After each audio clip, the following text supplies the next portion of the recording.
I want to tell you about a client I'll call Susie. So Susie had been on the low FODMAP diet for years. And if you're not familiar with the low FODMAP diet, it's one of the most commonly recommended diets for IBS. And Susie had been following it strictly, eliminating almost everything from all the lists because it was the only thing that seemed to help at first.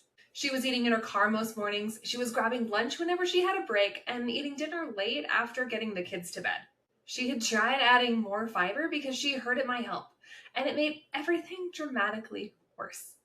She was stressed, she was restricted, she was confused, and she was still not going to the bathroom consistently and feeling like garbage. Susie was doing everything she was told to do, and she was making 5 specific mistakes that were keeping her stuck. The truth is, none of them were her fault. They were the predictable results of advice designed for a generic gut being applied to a gut that needed a completely different approach. Here are 5 mistakes and how to fix them. And before we get into it, I have a free training and a free quiz linked at the top of the description that will help you figure out where your specific gut is breaking down and what to do instead. And stick around for mistake number 5 because it's the one that ties all of the others together, and it's also the reason that IBS diet strategies often fall flat when everything else seems like it's going right. If we haven't met before, hi, I'm Erin Harner, Integrative Registered Dietitian Nutritionist, and I help women who are struggling with chronic constipation and gut health challenges like SIBO and IBS-C. And this is the 4th video in my IBS-C series. And today we're going to talk about 5 diet mistakes that are specific to IBS-C, not generic gut health mistakes, and why an IBS-C gut responds so differently to food than a straightforward constipated gut. So here's the most important thing to understand before we jump right into those mistakes. IBS-C is not a simple gut. It's a sensitized, dysregulated gut, one where the nervous system is more active, where motility is often compromised, and where interventions that work perfectly well for general constipation can sometimes backfire completely. And what I'm about to share here isn't a list of things you did wrong. It's more of a framework for understanding why the approaches you've tried made sense on paper, but didn't deliver you what you needed. And once you understand why each of these mistakes happens in IBS-C specifically, everything will start to make a whole lot more sense. Mistake number 1 is something I call the fiber paradox, and it hits IBS-C harder than almost any other gut condition. Here's what happens. You go to the doctor with constipation. You get told to eat more fiber, and that makes intuitive sense. Fiber really does help move things through, right? So you add psyllium husk, you add more vegetables to your diet, maybe some flax seeds, maybe some berries, and instead of feeling better, you feel dramatically worse. Does this ever happen to you? You feel more bloated, you feel more backed up, and more uncomfortable. And this is not a coincidence, and it's not just bad luck. Here's the mechanism. In IBS-C, your gut already has compromised motility, meaning that things are moving through slowly or inconsistently. Motility pretty much just means how well your muscles contract to move food and stool throughout your gut. When you add a large volume of fiber coming from food or supplements to a gut that isn't moving efficiently already, you're adding more volume to a system that's already struggling to clear what's there. Think of it like adding more cars to a highway that's already at a complete standstill. The fiber needs somewhere to go, and when the gut isn't moving well, it just sits there fermenting, producing gas, and creating pressure. For IBS-C specifically, the type of fiber that you're adding matters enormously.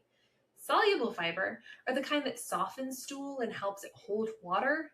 They're found in things like oats and cooked carrots, sweet potatoes, and citrus fruits. Is usually better tolerated than insoluble fiber, which adds a whole bunch of bulk and can be pretty irritating to the gut. The amount of fiber also really matters here. Small, slow increases over weeks and not a dramatic change can really make a big difference. And also sequence matters.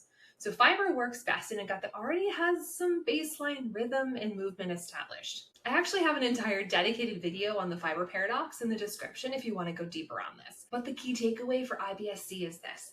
More fiber is not the starting point. It comes after all of the other foundations are in place. Which brings us to mistake number 2.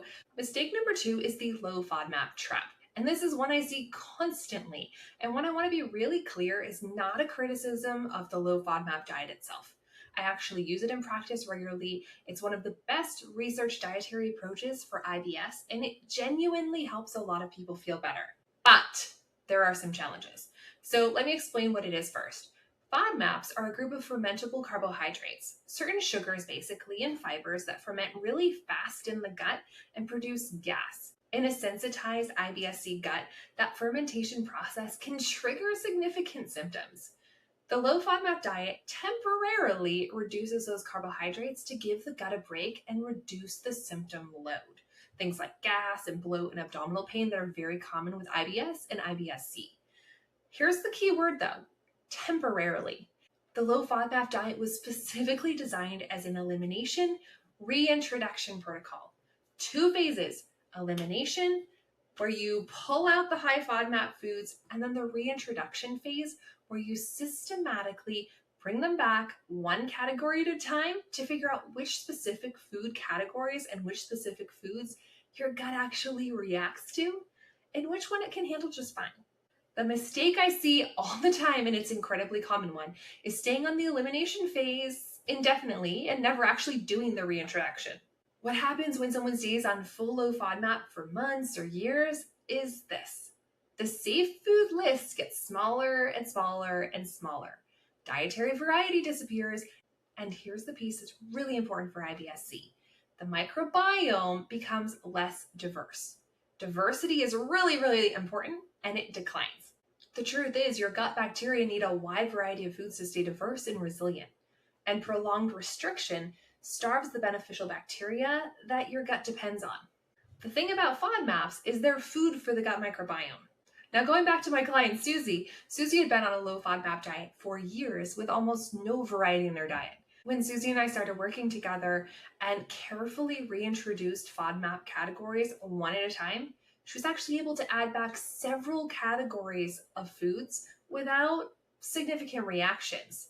Her gut had more capacity than she thought, but nobody had ever guided her through the reintroduction process, and that was the mistake.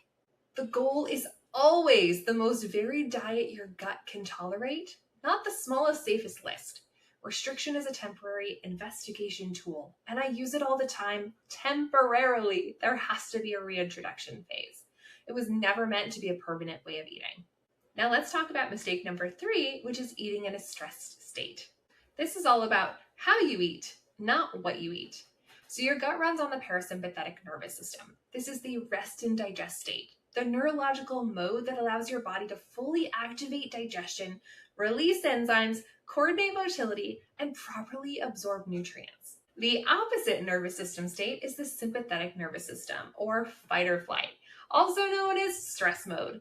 And these two cannot fully operate at the same time. When Susie was eating breakfast in her car on the way to work, scrolling through emails at her desk during lunch, and eating dinner standing over the kitchen counter, her nervous system was activated. Not resting, certainly not digesting well. Her gut was not receiving those meals in a state that allowed her to actually digest them properly and absorb the nutrients that she was taking in. For IBS-C specifically, where the nervous system is already more reactive than average, as we covered in video number 3 in this playlist, eating in a stress state primes an already sensitive gut to respond more intensely to food. The food isn't always the problem. The state she's in when she eats is. Remember that. Here's what eating in a rest and digest state actually looks like in practice. Sitting down at a table in a chair, not in a car, not at a desk, not standing over the kitchen counter, setting your fork down in between bites and actually chewing your food before you pick the fork back up again for the next bite.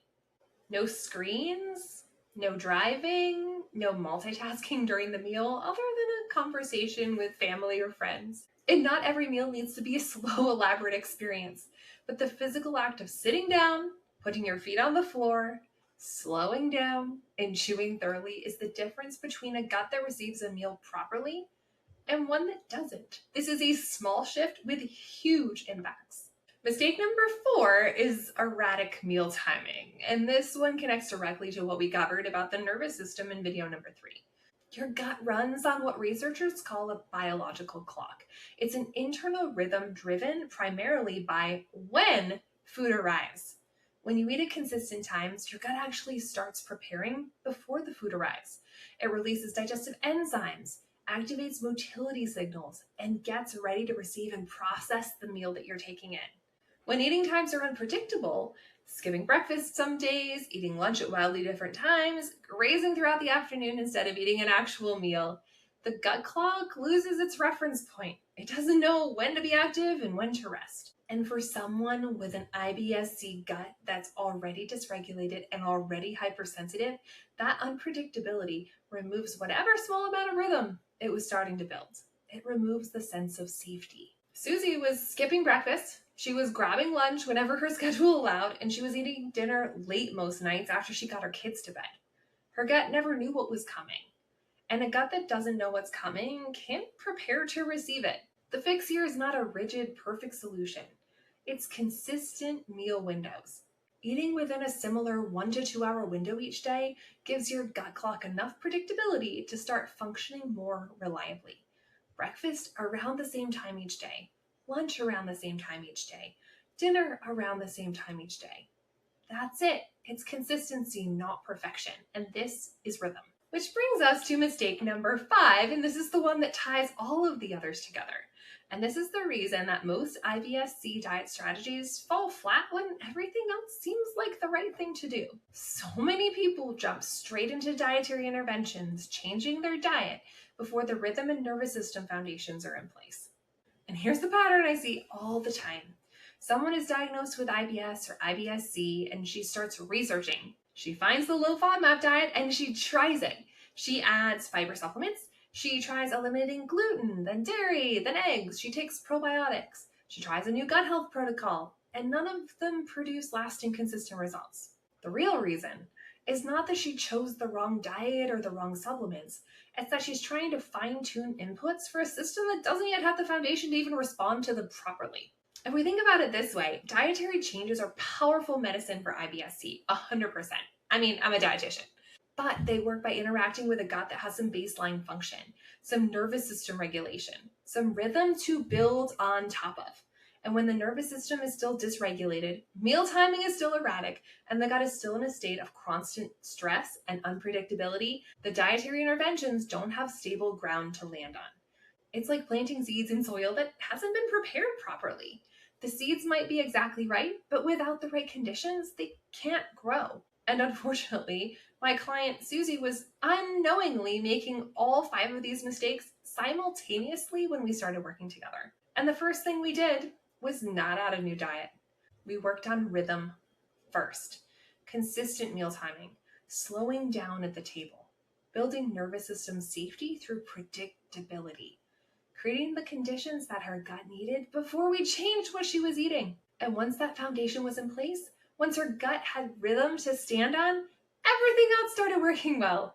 We reintroduced fiber slowly in the right types and the right amounts, and it helped instead of hurting her gut. We reintroduced low FODMAP categories one at a time, and she started tolerating several of them. Not all of them, but several, which radically opened up her diet. Her food variety expanded more than she thought possible.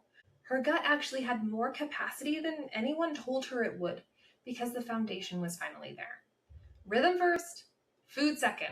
That's the sequence that actually works for IBS-C. And if you recognize yourself or someone you know in Susie's story, the next step is figuring out which of these mistakes is most relevant for you in your specific situation. My free training called Still Bloated and Backed Up walks you through the 3 gut rhythm mistakes I see most often in women with IBS-C and chronic constipation and exactly what to do about them. It's the best starting point if you want clarity on what's actually keeping you stuck. The link's at the top of the description. And my gut clarity quiz is linked right below it. It's a 2-minute assessment to help you figure out where your specific gut is breaking down and what your next step could actually be. And if after either one, if working together to build a personalized plan feels like the next right step for you, go ahead and book a gut clarity call with me. I can't wait to talk to you. So if this video finally explained why the things you've tried for your IBS-C keep falling short, go ahead and give it a like and subscribe to my channel so you don't miss the next video.